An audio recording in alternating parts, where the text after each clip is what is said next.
Знаеш ли кога тялото ти всъщност ти изпраща сериозен сигнал?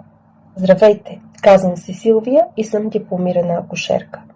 Ако си забелязала нередовен или липсващ цикъл, упорито акне или мазна кожа, окосмяване там, където не би трябвало да има лице, брадичка, корем, трудности за забременяване, покачване на тегло без видима причина, косопад или изтъняване на косата, това не е просто стрес. Това може да е синдром на поликистозните яйчници, хормонален дисбаланс, който засяга много жени и често остава недиагностициран.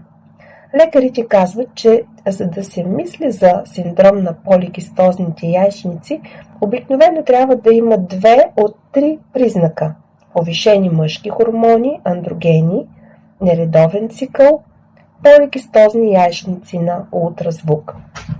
И най-важното, тези симптоми не са нормални. Те са сигнал, че хормоните ти са в дисбаланс. Но има какво да направиш.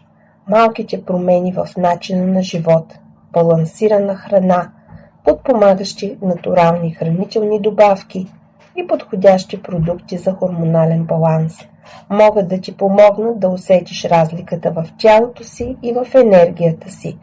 Ако понякога се чувстваш извън ритъм с тялото си, слушай го внимателно. Твоите хормони говорят. А сега открий силата на баланса в продуктите на Aquasource специално за хормонално здраве.